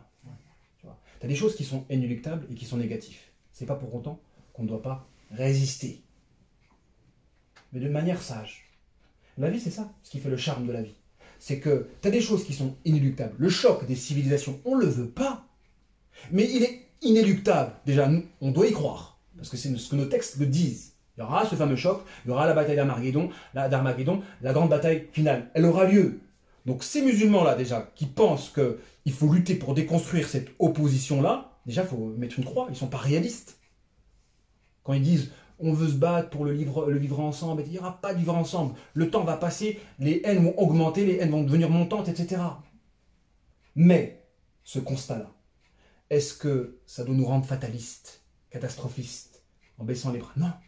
On doit lutter contre ces choses inéluctables, autant que tu dois lutter contre la maladie ou la mort. Tu dois lutter contre ces choses-là qui sont inéluctables en adoptant la posture la plus sage. Il est là le challenge. Et la véritable résistance, elle se trouve ici. Ça ne veut pas dire qu'on ne doit rien faire, mais il y a une manière de résister. Et la manière la plus sage, c'est celle qui va tenir compte de cette vue globale. Vous comprenez les mouvements de masse qui se passent en vous disant, par exemple, je ne sais pas, si vous connaissez la nature humaine, vous savez que l'effet de masse peut annuler les élans individuels. Une personne gentille peut être gentille quand elle est seule. Mais l'effet de masse peut annuler sa gentillesse. Je vous dis cette règle-là, c'est que de la théorie. Elle peut être visible, et d'ailleurs les juges en prennent conscience. La responsabilité, elle est diminuée dans un effet de groupe. Quand vous êtes 4 personnes à faire un meurtre, ce n'est pas une personne toute seule. L'effet de groupe peut déteindre sur toi. Eh bien ça, vous pouvez le vivre. Prenez l'exemple de Daesh, par exemple. Où vous avez plein d'individus. C'était des agneaux, quand ils étaient en France. Des agneaux, quand ils étaient en France. Ils sont partis là-bas, c'est devenu des sanguinaires barbares. Parce que l'effet de groupe peut annuler l'identité individuelle. Une situation de crise où ils se disent on ne veut absolument pas perdre notre identité, ça peut les pousser à commettre les plus barbares des crimes. C'est arrivé, pas si loin que ça en Algérie, lorsqu'ils ne voulaient pas lâcher l'Algérie et qu'ils ont émis une fatwa républicaine, tuer tous les hommes de 7 ans à 77 ans. Le 8 mai 1945 à Sétif. Un massacre. 40 000 personnes, ou entre 40 000 et en une journée. C'est pas un crime barbare, ça? En fait, si on connaît la nature humaine, on anticipe. Il faut vous dire que le contexte, il faut savoir que il y a des gens, ils tiennent à leur propre identité. Vous pensez qu'ils vont accepter que les musulmans se développent, que le président il commence à pousser une barbe, une djellaba? Et les gens, ils y croient. Ils ont une grande histoire. Vous pensez qu'ils vont laisser se faire envahir? Mais jamais de la vie. Mais même à travers les valeurs de... Là, ils sont en train d'établir le discours rationnel qui permet de justifier le fait d'écarter l'islam du paysage français. Parce que, franchement, s'ils accordent aux musulmans la liberté comme ils la conçoivent, l'islam va se développer. Donc, ils sont obligés de ne plus être républicains face à l'islam. Ou bien de rationaliser leur discours anti-islam. Avec ces arguments, et là, la tête qui symbolise ce discours rationnel anti-islamique, c'est Zemmour. Il est en train de dire pas de liberté pour les ennemis de la liberté, ou pas de démocratie pour les ennemis de la démocratie.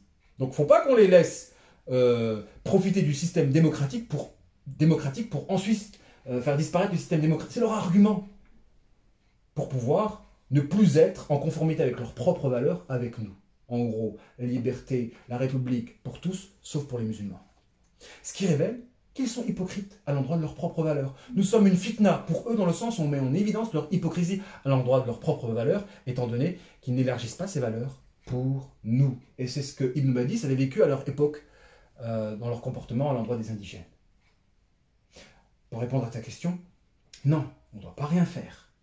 Mais on doit agir de la manière la plus sage. Et cette manière-là implique que l'on tient compte de ces mouvements de masse, qu'on étudie la psychologie et la sociologie, afin d'adopter les attitudes, les comportements qui pourront nous sauver.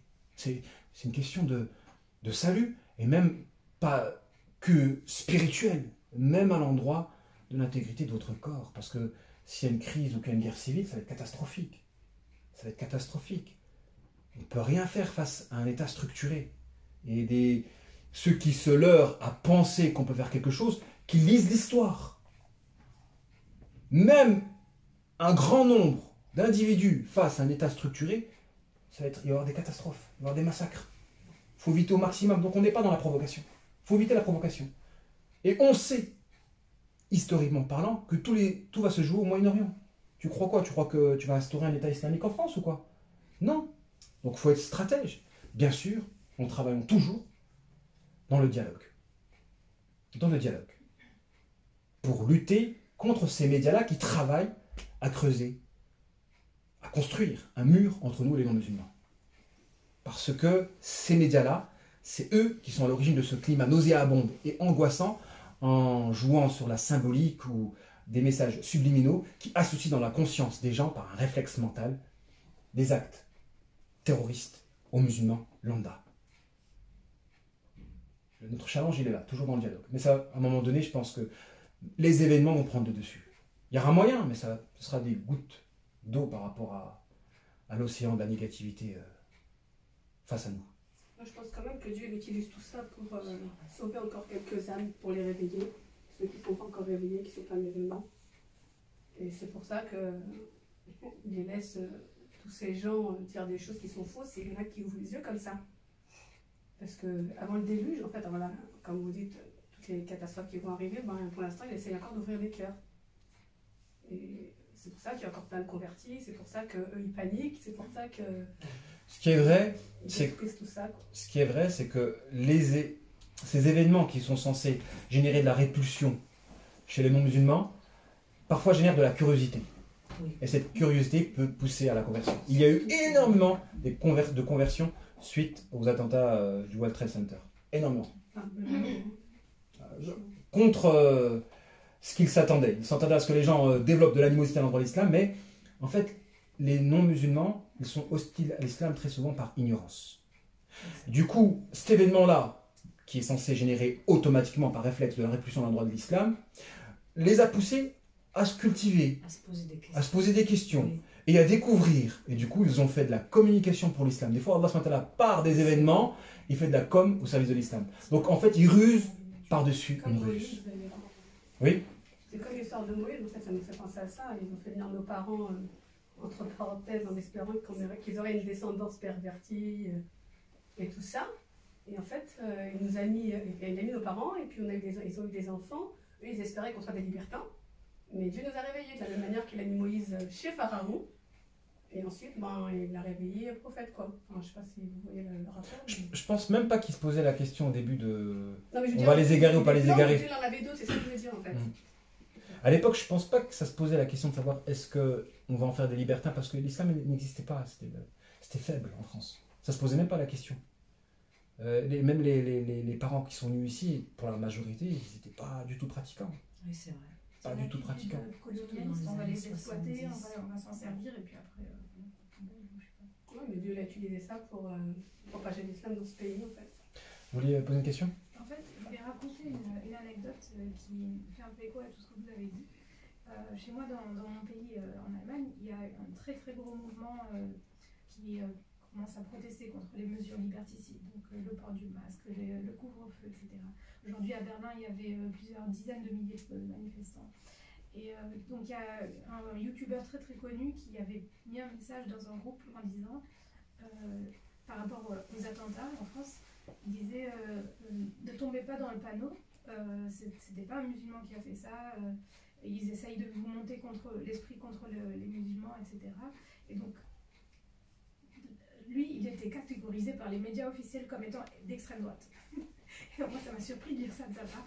Et je me sentais obligée de répondre. Alors j'ai dit oui, je confirme, nous sommes conscients de ce qui se passe et des injustices qui se passent.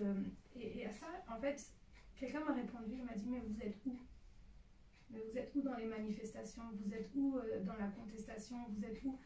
Et bon, je ne savais pas trop quoi répondre, alors j'ai dit patience, on est là dans les prières, on est là dans le combat, mais ça se fera en temps voulu, mais je ne savais pas trop quoi dire en fait. Mais c'était un constat qui moi ça m'a rappelé ce que vous avez dit par rapport au fait que les Occidentaux sont bien plus sur le front, on va dire, contre les privations de liberté, etc. Et, je ne sais pas si c'est le cas que tout le monde dort ici, mais... En fait, on en revient toujours à cette question, comment doit être notre réponse? Comment doit être notre réponse? Et on doit... Il y a des gens qui sont partisans de il faut bouger, il faut s'intégrer, il faut se mélanger, etc. Il faut lutter. Et il y a d'autres personnes qui vont réfléchir et qui vont agir par rapport au texte. Qu'est-ce que les textes disent? Est-ce qu'on va être accepté un jour? Voilà. Je pense que les textes sont clairs. On va vivre une époque difficile, très difficile, spécialement en France. Et il faut bien qu'on établisse une différence entre le gouvernement et la population. Parce que c'est toujours des conséquences d'un gouvernement hostile à l'islam que l'hostilité devient ambiante. Voilà. Il ne faut pas leur en vouloir. Elle est circonstancielle, cette animosité-là. Et on doit travailler à l'échelle individuelle pour la faire disparaître, mais on n'a pas toujours l'occasion de discuter avec eux. Et c'est pourquoi, par le triomphe de l'islam à l'échelle internationale, l'islam pourra se répandre sans entrave. C'est l'une des missions de l'imam Mahdi. Hein. Parce que quand l'islam est en haut, la lumière rayonne et n'est pas entravée. Et du coup, les gens peuvent adhérer à l'islam sans aucune entrave. Par contre, quand l'islam n'est pas en haut, parce qu'il y a des gouvernements hostiles à l'islam en haut, la vérité est entravée. Et c'est ce qui explique pourquoi les gens n'adhèrent pas à l'islam, parce qu'il y a des préjugés, des a priori qui se répandent dans les médias, avec des conséquences de ces gouvernements-là. Du coup, c'est très important de faire attention à la balance des dominations. Qui est-ce qui domine? Si les musulmans ne dominent pas, c'est normal que la masse n'adhère pas à l'islam. Mais si l'islam domine, et c'est pourquoi d'ailleurs c'est l'un des buts de la mission prophétique,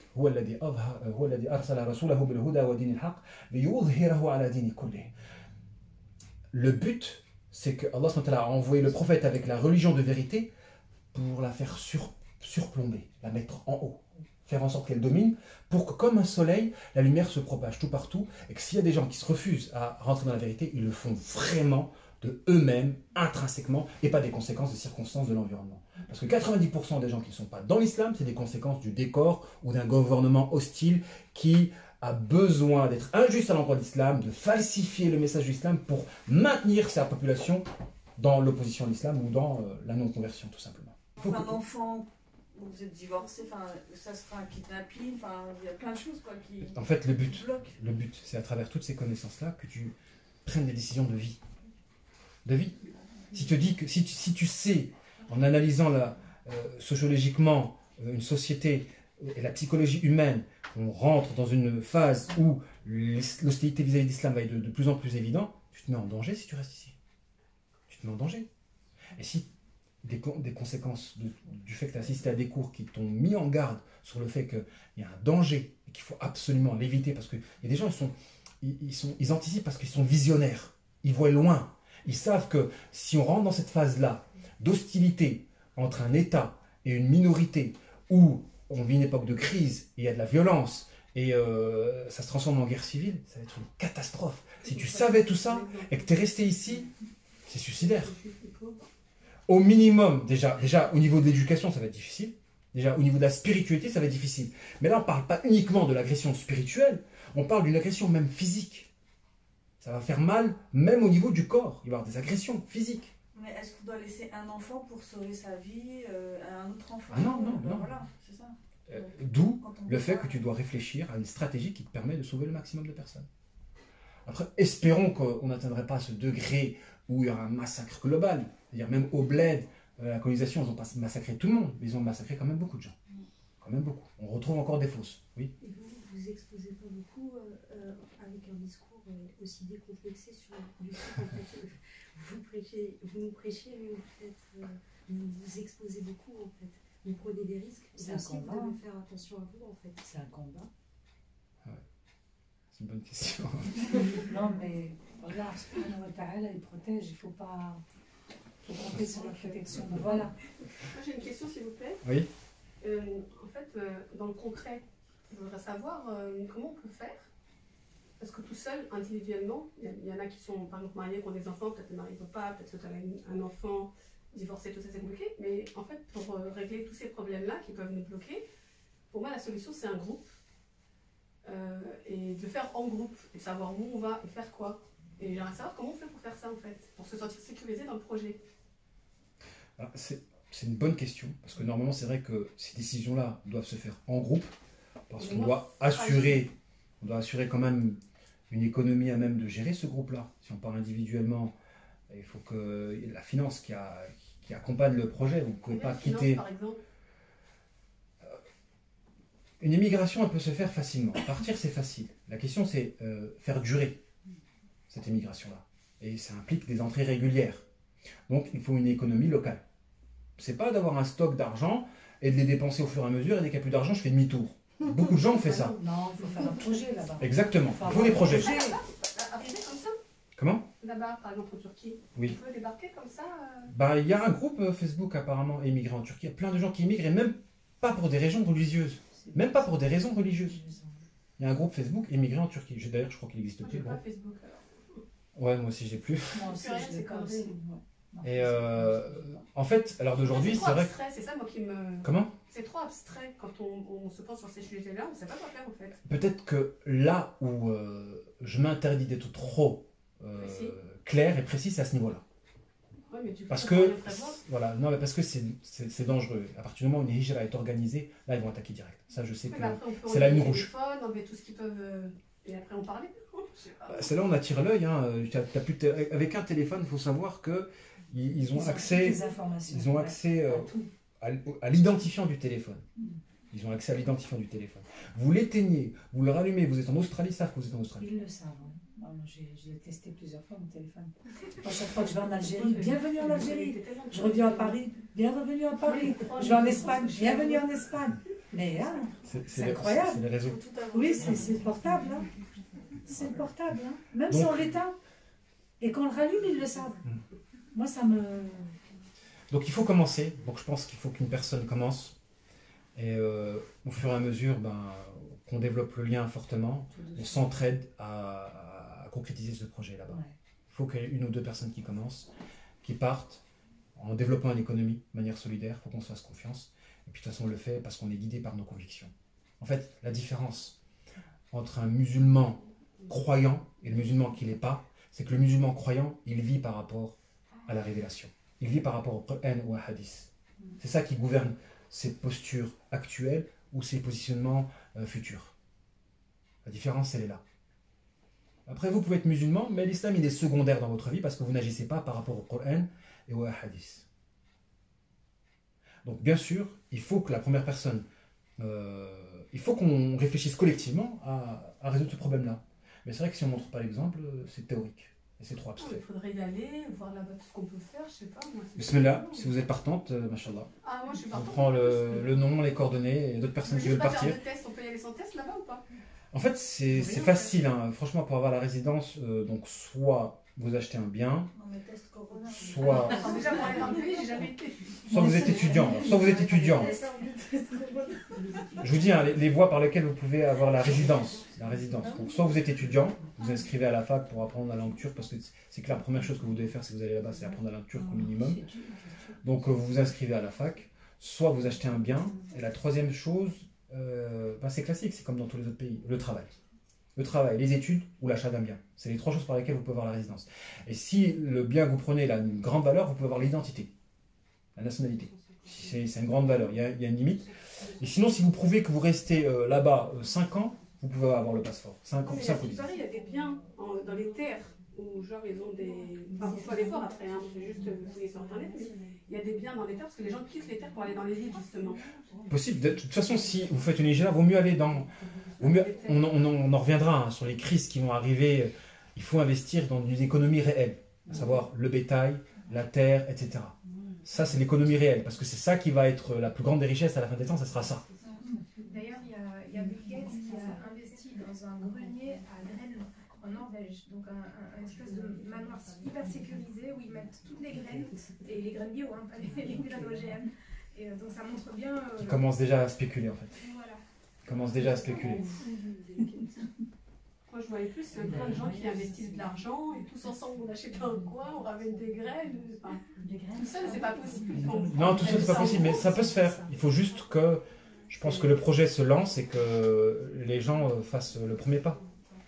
Et là, vous parlez d'une fenêtre temporaire de 2 ans, vous avez dit, je crois. J'espère qu'il y a un répit, de 2 ans.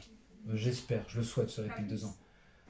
Je pense que franchement, beaucoup de personnes, plus ou moins visionnaires, tablent sur vraiment 3-4 ans pour que ça explose. Si vous voyez, beaucoup ils disent ça va vite, ça part vite et puis... Ça va très très vite. donc, Ce qui fait flipper, c'est si jamais ils sortent des vaccins, ils ne puissent pas voyager sans ça. Exactement. C'est une catastrophe et on sera vraiment... Exactement, on a été pris... Ce qui s'est passé là, c'est dans le but de nous bloquer. Bah oui, on est bloqué. Moi, à la base, je ne suis pas résident en France. C'est le coronavirus qui m'a bloqué. Ah. C'est le coronavirus qui m'a bloqué. C'est que je suis revenu, je devais partir en Arabie, et au moment où je suis revenu, le jour même, je crois qu'ils avaient interdit l'Arabie et fermé les frontières. Bah c'est bien, comme ça vous êtes là aujourd'hui pour nous. Moi, j'ai pas envie de rester ici. De temps en temps, peut-être pour voir la famille, pourquoi pas. Oui. Après, c'est vrai qu'il faut travailler, et c'est vrai que le plus important aussi dans une hijra, c'est l'économie. C'est l'économie, c'est le plus important, c'est le nerf de la guerre. Mais je suis persuadé que Allah mettra de la baraka, c'est sûr. Oui, c'est ça. Allah met de la baraka. Allah, il laisse jamais. Et il y a des gens, ils ont des projets dans la permaculture, etc. C'est pas ce qui manque.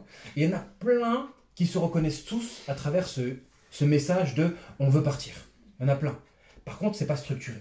Et la structuration d'une hijra, elle est dangereuse vis-à-vis de la société en place. Les locaux ne vont pas accepter qu'une minorité s'installe et se structure. Ouais, C'est un phénomène naturel. On doit tenir compte aussi de ça et anticiper. On doit tenir compte du fait que n'importe quel pays n'acceptera pas qu'une minorité, ils vont prendre ça comme une colonisation. En fait. Une invasion. Comme une invasion. Une invasion. Ouais. Donc c'est bon, mais si c'est quelqu'un d'autre, ça va pas. C'est clair. C'est pour ça que même si l'hijra, elle doit être temporaire, elle doit être intermédiaire, elle doit servir de tremplin, déjà, pour quitter une situation dramatique et pour se rapprocher du contexte où tout va se jouer, à savoir le Moyen-Orient. Donc, dimanche, on a parlé de ça. Dimanche qui suit, on parle de ça. Dimanche prochain, on va encore parler de ça. Mais est-ce qu'il y a des choses qui changent dans votre vie? Oui. Bah non. Bah oui, vous nous ouvrez quand même les yeux et là, Alhamdulillah. tout ce qu'on a à faire, c'est de faire des projets, c'est essayer de... Oui, De structurer tout ça oui, pourquoi et d'être pas. dans le concret. Oui. Pour pas qu'on tombe dans le piège de Oui, oui, oui. on parle, Mais ne et c'est rien. toujours la même chose. Non. Il faut bouger quand même. Il faut pas... À un moment donné, on sera Moi je obligé. propose, On sera obligé. il faut proposer des trucs concrets parce que moi j'ai l'impression qu'on n'a pas beaucoup de temps, franchement. Moi c'est mon point de vue. Hein. Bismillah. J'ai l'impression qu'on n'a pas beaucoup de temps avec ces confinements. Ça se trouve, il faut encore nous reconfiner pour empêcher les gens de voyager. Moi j'ai juste peur de rester bloqué en fait. C'est la peur de tout le monde. Non, C'est mais l'angoisse quand de je tout dis le ça, j'ai l'impression que s'ils nous reconfinent, c'est pour après nous sortir du confinement avec un vaccin. Exactement. Et j'ai l'impression que si après on ne se fait pas vacciner, on ne pourra plus voyager. Et déjà là, moi, j'ai pas envie de voyager parce que je n'ai pas envie de faire de tests dans mon nez. C'est ça. Rien que pour ça, je bouge pas. que je serais déjà au Maroc au moins. Même Non, si moi, c'est pas je si l'ai fait, c'est un trop Non, moi, je l'ai fait, ça s'est bien Non, mais passé. moi je veux pas. J'ai Quand le je droit suis de pas rentrée, vouloir, je veux on me pas. l'a exigé à l'aéroport, je l'ai fait, il a été négatif, alhamdoulilah. Mais si tu avais été positif, ils t'auraient fait quoi? Rien. Alors pourquoi ils te le font? Moi je veux pas en tout cas. Bah, C'est un quand même. fichage Moi, de j'aurais l'ADN, voulu de quand la même fichage, savoir. c'est un fichage de Peu importe l'ADN. ce que c'est, je veux pas. Ah ouais? On a tous fiché. Ils peuvent te ficher, ils peuvent te détruire ta barrière encéphalique, ils peuvent préparer un trou pour la future puce, et j'en sais rien. Ah non, donc moi je j'ai veux bien pas. dit au monsieur, Moi, n'enfoncez je veux pas rien. beaucoup. C'est Tiens, bon. Il y a des accidents, Ouais, et j'ai pas cette- confiance. Le décalage cette- horaire aujourd'hui, cette- c'est dans une heure. cette paroi, Le Maghreb, c'est dans une heure? de la muqueuse, Ok, on va rester là, Inch'Allah. Il y a aussi un